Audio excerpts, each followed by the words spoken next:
Hey mes Phoenixous, ici le Phoenix. Aujourd'hui, retour sur le tome 16 de TPN.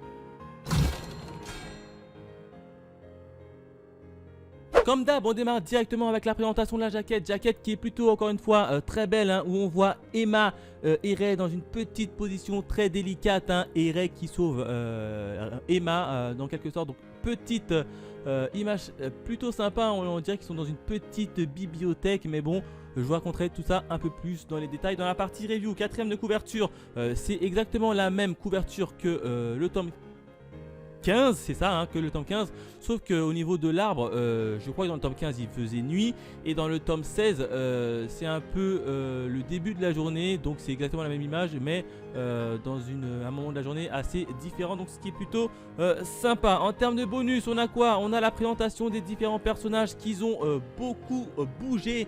En termes de présentation, on a maintenant le clan des démons avec notamment la reine et les 5 familles régentes qui nous sont représentées, et ça c'est plutôt pas mal, avec notamment le petit élu juste ici où on ne sait pas qui c'est, du coup moi je vais le nommer élu, hein, puisqu'on ne connaît toujours pas qui est ce fameux personnage, hein. On sait juste qu'il est à l'origine de la première promesse, donc ça c'est plutôt pas mal. Et en termes de bonus, hein, comme d'habitude entre les chapitres, on a quelques petites scènes de manga inédites, hein. Je vais vous en montrer une, voilà, hop. Voilà à peu près une petite scène inédite de manga, donc c'est un peu disséminé un peu dans tout le tome, et ça c'est vachement cool. Allez, on démarre de suite la partie review. Allez, on démarre de suite la partie review, hein, et quel qui s'est passé? Ben principalement 3 événements, hein. Le premier événement, j'ai envie de l'intituler Retour vers le passé, hein. Hashtag code Yoko pour ceux qui savent.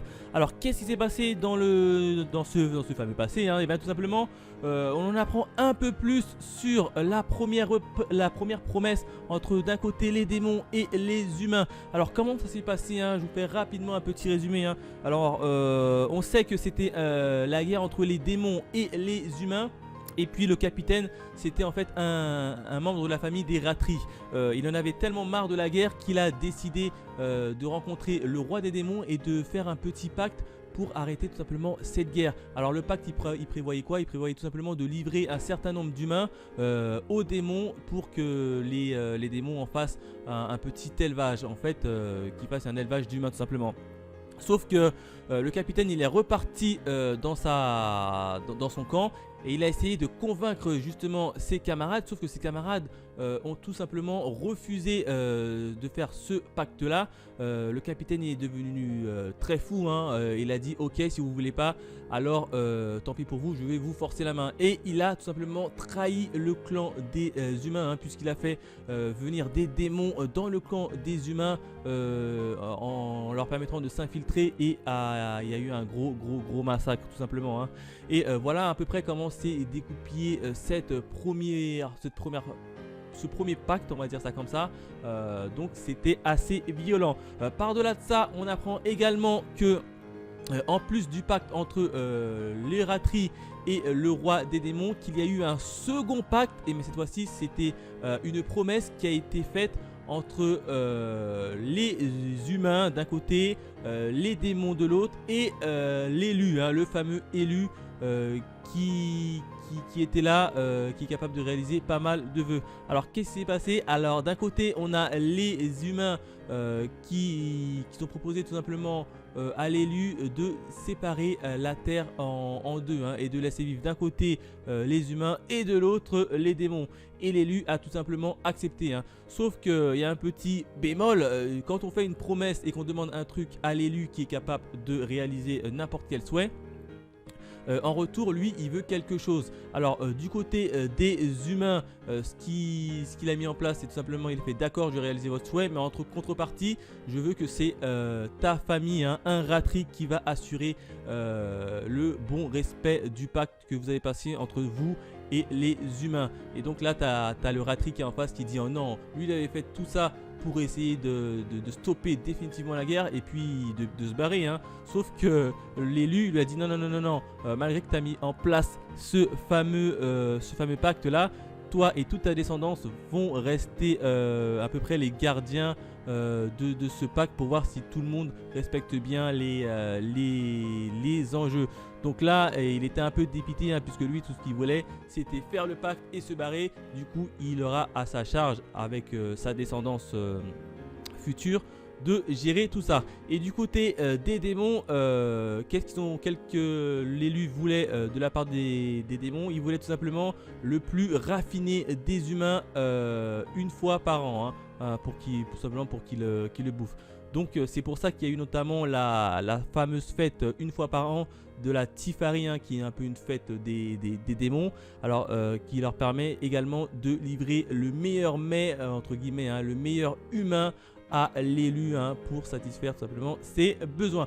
Donc voilà à peu près ce que je pouvais dire sur ce fameux événement, un gros événement qu'on est le passé et la première promesse et le premier pacte fait entre les humains et les démons. Donc pas mal de choses se sont passées et ça c'est plutôt sympa de nous avoir raconté ça.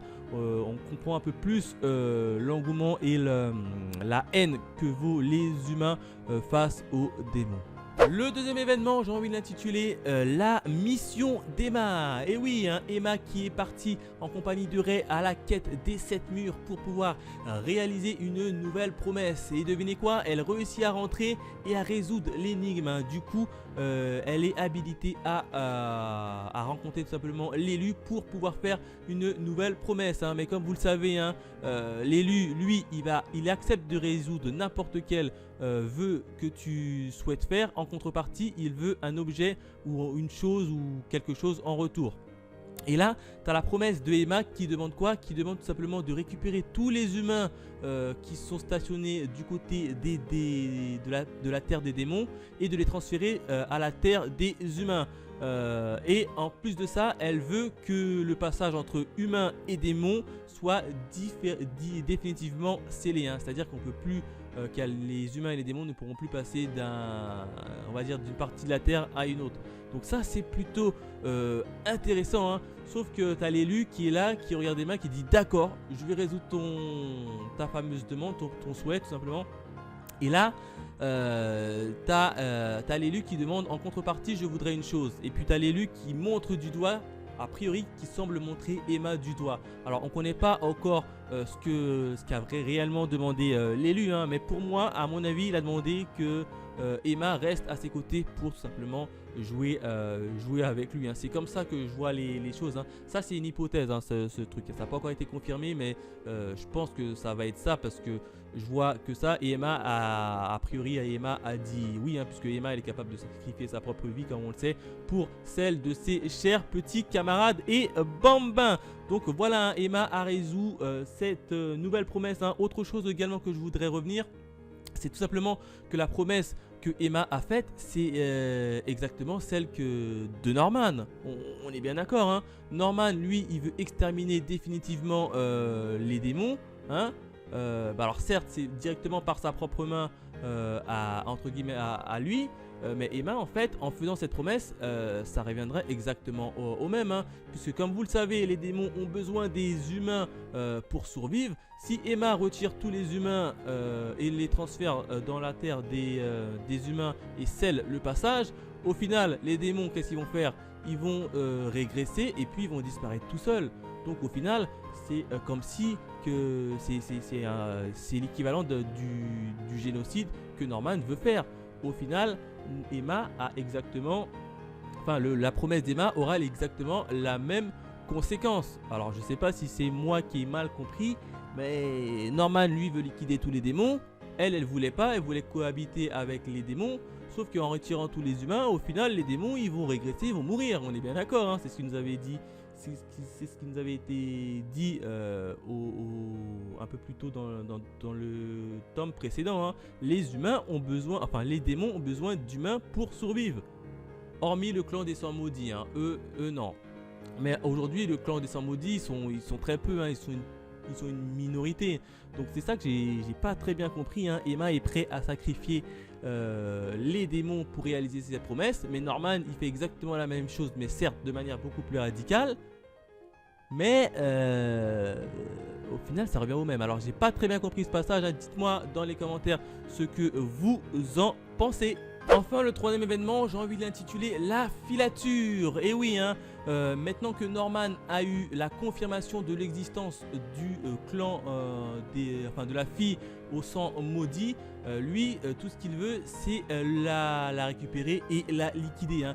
Et il charge Dawn et Gilda de cette mission. Alors, il leur dit pas ouvertement comme quoi il veut les tuer, tout simplement, hein. Il leur dit, puisque vous connaissez plutôt bien la fille au sang maudit, est-ce que vous pouvez les retrouver et me la ramener, hein, pour que je la protège? Et puis là, tu as Dawn et Gildar qui dit ouais, pourquoi pas. Mais Dawn et Gildar qui sont assez intelligents, hein, ils se doutent que Norman veut en fait liquider tout simplement le clan et notamment la fille au sang maudit pour totalement éradiquer les démons, hein. Et là, tu vois Norman et Gildar disent oui, mais à mon avis, il veut les liquider. Donc là, c'est assez intéressant, hein, et du coup, ils partent en compagnie de Hayato et d'une autre petite fille qui a priori des capacités assez exceptionnelles de retrouver la fille au sang en maudit. Et durant leur périple, il s'est avéré que c'était tout simplement Hayato qui avait en fait une double mission, hein, celle d'accompagner à la fois Dawn et Gilda, mais également de tuer la fille au sang maudit dès qu'ils l'apercevaient, hein. Et ils se sont retrouvés, alors Dawn et Gilda ont retrouvé assez facilement la fille au sang maudit, hein. Une fois qu'ils étaient en train de se dire bonjour, t'as Hayato qui ordonne notamment à son escouade d'intervenir et de liquider Sonju et Mujika, tout simplement. Et donc le manga s'est terminé à ce moment-là, hein. On ne sait pas encore ce qui va se passer par la suite, mais en tout cas le combat va être engagé entre d'un côté Hayato qui par l'intermédiaire de Norman doit tuer la fille au sang maudit, et de l'autre on a Sonju et Mujika qui sont assez contents de retrouver Dawn et Gilda, mais qui sont un peu abasourdis par rapport à ce qui va se passer. Donc j'ai vraiment envie de savoir qu'est-ce qui va se passer par la suite, hein. Est-ce que Norman est prêt à tout voir, à liquider Dawn et Gilda pour assouvir à son objectif, ou bien va-t-il s'arrêter? Et ça, on le saura à mon avis dans le tome 17. Voilà ce que je pouvais dire sur le tome 16 de TPN. Encore une fois, un tome tout simplement excellent, hein. On a enfin le passé de la première promesse, hein, comment ça s'est passé, tout ça, et ça c'est vachement cool. Et on a Norman qui joue un double jeu, et également la nouvelle promesse que Emma a faite, hein, qui ressemble étrangement au final à celle de Norman, enfin qui aura le même résultat que celle de Norman. Bref, si je devais noter ce tome là sur 5 étoiles, je lui aurais mis la note de 5 sur 5. N'hésitez pas à me dire dans les commentaires ce que vous avez ressenti quand vous avez lu le tome 16 de TPN, hein. Dites-moi également si j'ai bien compris que au final la promesse de Norman équivaut à celle de Norman, puisque au final les démons seront tout simplement liquidés, hein. Dites-moi ce que vous en pensez, tout ça dans les commentaires. Quant à nous, on se retrouve très vite pour de nouvelles aventures. Allez, bye mes Phoenixous.